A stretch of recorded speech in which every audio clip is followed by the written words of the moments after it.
السلام علیکم تمام دوستوں ساتھیوں کو میرا سلام قبول ہو۔ اللہ تعالیٰ سے دعا گو ہوں کہ اللہ تعالیٰ آپ سب کی حفاظت کرے اور سب کو اپنے حفظ و امان میں رکھے۔ پچھلی ویڈیو میں نے گزارش کی تھی کیئر ٹیکر گورنمنٹ کے حوالے سے، جو دو فائنانس کے حوالے سے ایڈوائزر اور وزیر صاحب آئے ہیں، minister finance doctor Shamshad Akhtar صاحبہ اور وقار مسعود صاحب ایڈوائزر ٹو پرائم منسٹر۔ ان سے کافی توقعات ہیں ہمیں، کیونکہ ان کے تجربے کی روشنی میں نہیں سمجھتا ہوں کہ ان کے ہوتے ہوئے کوئی ایسی پالیسی مرتب کی جائے جس سے ملک کا یا قوم کا کوئی نقصان ہو، اسپیشلی طور پہ پبلک سیکٹرز میں کام کرنے والے جتنے بھی گورنمنٹ امپلائیز ہیں ان کے حوالے سے میں کہہ رہا ہوں کہ مجھے توقع ہے کہ ایسا کوئی قدم نہیں اٹھایا جائے گا۔ اسپیشلی جو اس وقت گورنمنٹ ملازمین کو پریشان کیے ہوئے ایشو ہے وہ ہے پینشن اصلاحات، ریفارمز آف پینشن۔ تو اس حوالے سے میرے بھائی آپ لوگوں نے بہت سی باتیں سنی ہوں گی، بہت سے تبصرے بھی سنے ہوں گے کہ جی بڑا نقصان ہو جائے گا، یہ ہو جائے گا، وہ ہو جائے گا۔ دیکھیں، گورنمنٹ کبھی بھی وہ کام نہیں کرتی ہے جس میں اس کی عوام کو پریشانی ہو، لیکن بات یہ ہے کہ پہلے آپ اس چیز کو دیکھیں، اس کو سمجھیں، اس کو پرکھیں، اس کے بعد ڈیسائیڈ کریں کہ کیا نقصان ہو رہا ہے اور کیا فائدہ ہو رہا ہے۔ نقصان ہو رہا ہے تو کیوں ہو رہا ہے، اگر فائدہ ہو رہا ہے تو کتنا ہو رہا ہے۔ اس میں صرف آپ اپنی ذات کا فائدہ نہ سوچیں، بلکہ ملک کو، قوم کو اور ان کے حالات کو مد نظر رکھ کے ڈیسائیڈ کریں کہ کیا یہ اصلاحات بہتر ہیں،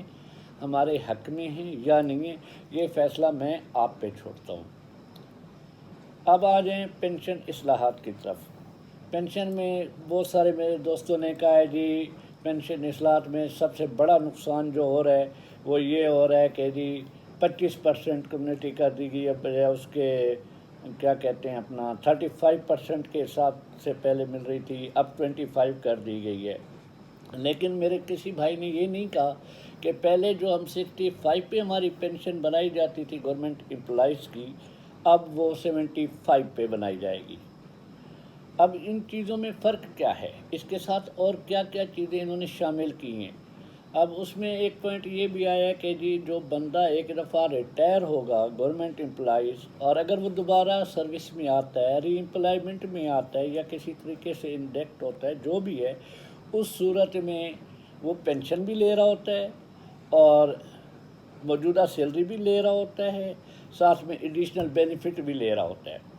یقینی بات ہے یہ اسٹیٹ پہ وزن بھی ہے، اور اس حوالے سے جب آپ مطلب ہے کہ گنگا میں اسنان کرنا شروع کر دیں گے تو باقی ملازمین یقیناً متاثر ہوتے ہیں، جاب لیس ہوتے ہیں، ان کو نوکریاں نہیں ملتی، کیونکہ ایک شخص ریٹائر ہوتا ہے پھر دوبارہ بیٹھ جاتا ہے، پھر وہ کنٹینیو چلتا رہتا ہے 2 ڈھائی سال 3 سال تک۔ اتنے تک جو باہر بیٹھے ہوئے ہمارے نیو جنریشن ہے، جن کو آپ نے خود پڑھایا ہے، آپ کے اپنے بچے اس میں شامل ہیں۔ یہ اصلاحات اب مجھے نہیں ہے پتہ آپ اس کو کس فیور سے دیکھتے ہیں کہ یہ ایسے کرنی چاہیے یا نہیں کرنی چاہیے، یہ فیصلہ آپ نے خود کرنا ہے۔ پھر اب انہوں نے یہ کہا ہے کہ جی ایک تو اگر گورنمنٹ ریٹائرڈ بندہ دوبارہ سروس میں آئے گا تو اس کو ایک آپشن دیا جائے گا کہ یا تو آپ پینشن لو، اس کے عوض میں کام کرتے رہو، یا پھر آپ جو ہے نا اپنی موجودہ سیلری لو اور پینشن چھوڑ دو۔ یہ آپشن دیا گیا ہے۔ تو آپ دیکھیں اب اس کو اس میں اگر لاس ہوتا ہے تو وہ سروس چھوڑ دے گا، ظاہر سی بات ہے۔ اگر سروس چھوڑے گا تو اس کی جگہ پہ آپ کے اور ہمارے بچے آئیں گے ریکروٹ ہو کے، یا کسی کی پروموشن ہو جائے گی جو بلاک ہو گئی تھی اس کے آنے کی وجہ سے۔ مجھے نہیں ہے پتہ اس میں اب کس کا نفع ہے، کس کا نقصان ہے، کس پہ بوجھ بڑھ رہا ہے، کس پہ نہیں بڑھ رہا، یہ فیصلہ بھی میں آپ پہ چھوڑتا ہوں۔ تیسری بات یہ کی گئی ہے کہ ہم نے 35 سے 25% کر دیا۔ وہ جو اکٹھی اماؤنٹ دی جاتی ہے گورنمنٹ کو، گریجویٹی کہہ لیں، آپ کچھ بھی کہہ لیں، وہ اماؤنٹ پہلے ملا کرتی تھی آپ کی پے کے مطابق 35%، یکمشت آپ کو اماؤنٹ دے دی جاتی تھی۔ آپ کی سروس کے لحاظ سے، آپ کی پے کے لحاظ سے، جو لاسٹ پے ہوتی ہے اس کے لحاظ سے۔ اب وہ 35 سے کم کر کے، اس میں دو چیزیں مد نظر رکھیں آپ۔ اگر سپوز ایک شخص ریٹائر ہوتا ہے، اس کو گورنمنٹ نے 35% کے حساب سے 50 لاکھ دے دیا، 50 لاکھ بنتا تھا، اس کو یک مشت دے دیا گیا۔ اب کیا ہوتا ہے آج کے اس مہنگائی کے دور میں، اور ہر شخص جو ہے نا بدحالی کا شکار ہے، مسائل کا شکار ہے۔ تو ایک تو وہ شخص ریٹائر ہوتا ہے، ایج فیکٹر بھی اس کا یقینی بات حال ہوتا ہے سپر انویشن کے بعد۔ تو اس کی جو اماؤنٹ ہوتی ہے وہ چاہتا ہے کہ میں یک مشت اس اماؤنٹ کو ضائع نہ کروں، کوئی گھر بنا لوں، کوئی بزنس اسٹارٹ کر لوں،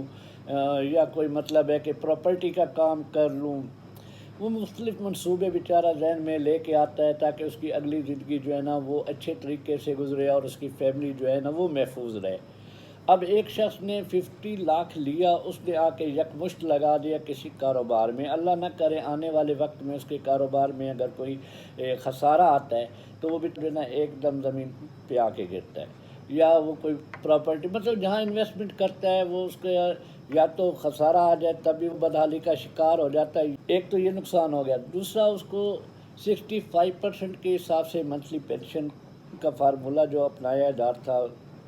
اس 65 میں اس کی پینشن کم بنتی تھی۔ فرض کرے اس کو 40,000 روپے پر منتھ ملا کرتی تھی، اب 40,000 میں بھی گزارا کرنا بہت مشکل ہے۔ جس طرح سے بھی دیکھ لیں ایک ریٹائرڈ ملازم بدحالی کا شکار ہو جاتا ہے۔ اب ہمارے ذہن میں یہ چیزیں بھی آ گئی ہیں کہ جی اصلاحات ہو رہی ہیں، یہ ہو رہا ہے، وہ ہو رہا ہے، وغیرہ وغیرہ۔ آپ اس کو غور سے دیکھیں اور خود فیصلہ کریں کہ کیا چیز ٹھیک جا رہی ہے، کیا چیز غلط جا رہی ہے۔ اب اگر آپ کو 35 کی جگہ پہ 25% کے حساب سے یکمشت اماؤنٹ دی جاتی ہے، فرض کر لیں کہ وہ بنتی ہے 40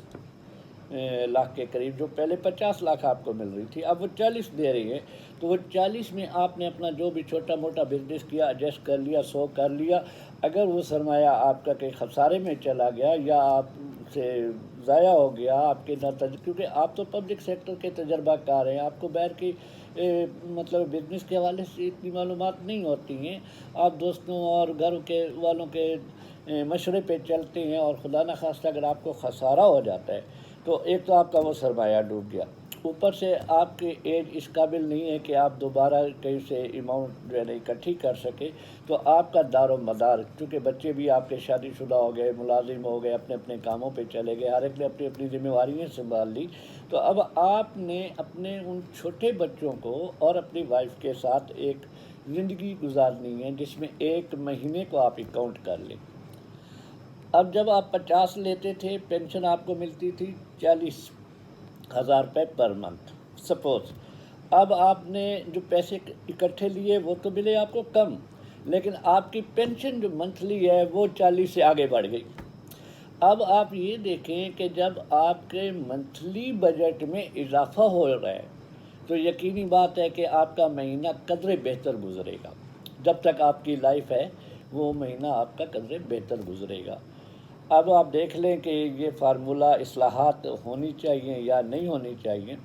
پھر یہ بات بھی گردش کر رہی ہے کہ جی فیملی پینشن بند ہو رہی ہے، وہ ایسے ہو رہا ہے، یہ ہو رہا ہے، وہ ہو رہا ہے۔ آئی تھنک ایسا گورنمنٹ کوئی قدم نہیں اٹھائے گی کہ جس میں ریٹائرڈ شخص یا اس کی فیملی بڑھاپے میں ذلت اور محتاجی زندگی گزارے، ایسا کوئی قدم نہیں اٹھائیں گے۔ اسپیشل جو ہمارے ابھی ایکسپرٹیز آئے ہوئے اکنامک کے، یہ ایسا نہیں کریں گے اور ایسا امیدیں نہیں ہونے دیں گے۔ اب اس میں ایسے کوئی بات نہیں ہے، آپ اس کو بھی غور سے دیکھیں۔ جب تک ریٹائر بندہ خود حاضر ہے، زندہ ہے، وہ اپنی پینشن خود وصول کر رہا ہے، اس کے بعد اس کی یہ پینشن اس کی وائف کو ملے گی۔ اس کی وائف کے لیے کسی قسم کے کوئی 10 سال والی کنڈیشن نہیں۔ اگر آپ اس کی طرف تھوڑی سی توجہ کر لیں، غور سے دیکھ لیں، جہاں تک میری ناقص سلاکت میں آ رہا ہے، وائف کے ایکسپائر ہونے کے بعد اس لیمٹ کو جو اس کے مطلب ہے دوسرے بچے کو دی جاتی تھی، یا اس کے مطلب ہے لواحقین میں سے جو ڈیزرونگ ہوتا تھا اس کو دی جاتی تھی۔ اب یہ ہوتا تھا کہ ایک تو وہ والدہ کے مرنے کے بعد، والدین کے مرنے کے بعد پینشن لے رہا ہے،